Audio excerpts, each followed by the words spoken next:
सुखी कौन? एक भिखारी किसी किसान के घर भीख मांगने गया। किसान की स्त्री घर में थी। उसने चने की रोटी बना रखी थी। किसान आया, उसने अपने बच्चों का मुख चूमा। स्त्री ने उनके हाथ पैर धुलाए। वह रोटी खाने बैठ गया। स्त्री ने एक मुट्ठी चना भिखारी को डाल दिया। भिखारी चना लेकर चल दिया। रास्ते में वह सोचने लगा, हमारा भी कोई जीवन है। दिन भर कुत्ते की तरह मांगते फिरते हैं, फिर स्वयं बनाना पड़ता है। इस किसान को देखो, कैसा सुंदर घर है। घर में स्त्री है, बच्चे हैं, अपने आप अन्न पैदा करता है, बच्चों के साथ प्रेम से भोजन करता है। वास्तव में सुखी तो यह किसान है।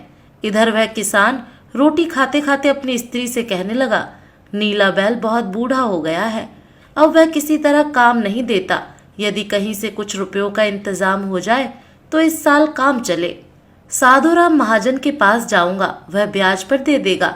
भोजन करके वह साधुराम महाजन के पास गया।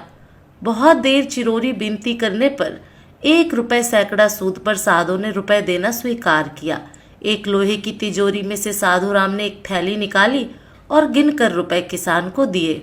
अपने घर को चला। वह रास्ते में सोचने लगा, हम भी कोई आदमी है, घर में 5 रुपए भी नकद नहीं। कितनी चिरोरी विनती करने पर उसने रुपए दिए।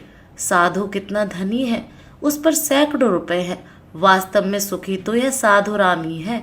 साधुराम छोटी सी दुकान करता था।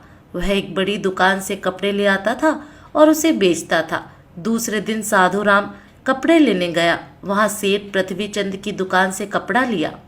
वह वहां बैठा ही था। कितनी देर में कई तार आए। कोई बम्बई का था, कोई कलकत्ते का। किसी में लिखा था 5 लाख मुनाफा हुआ, किसी में 1 लाख का। साधु महाजन यह सब देखता रहा। कपड़ा लेकर वह चला। रास्ते में सोचने लगा, हम भी कोई आदमी हैं। 100-200 जुड़ गए, महाजन कहलाने लगे। पृथ्वीचंद कैसे हैं, एक दिन में लाखों का फायदा।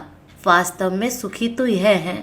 उधर पृथ्वीचंद बैठे थे कि इतने ही में तार आया कि 5 लाख का घाटा हुआ। वे बड़ी चिंता में थे कि नौकर ने कहा, आज लाट साहब की राय बहादुर सेठ के यहाँ दावत है, आपको जाना है, मोटर तैयार है।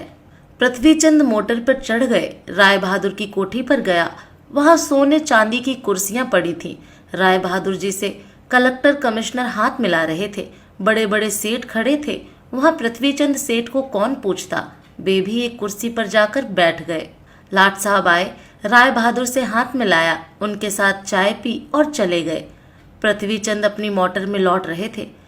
रास्ते में सोचते आते हैं, हम भी कोई सेठ हैं। 5 लाख के घाटे से ही घबरा गए।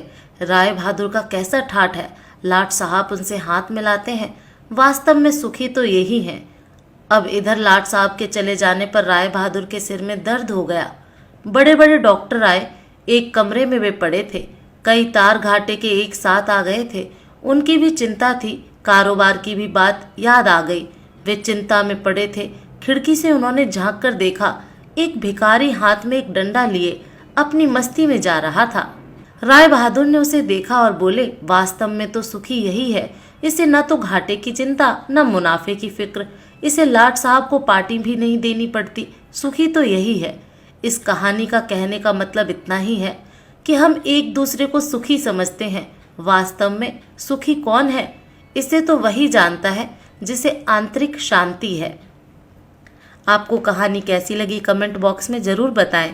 फिर मिलूंगी एक नई कहानी के साथ।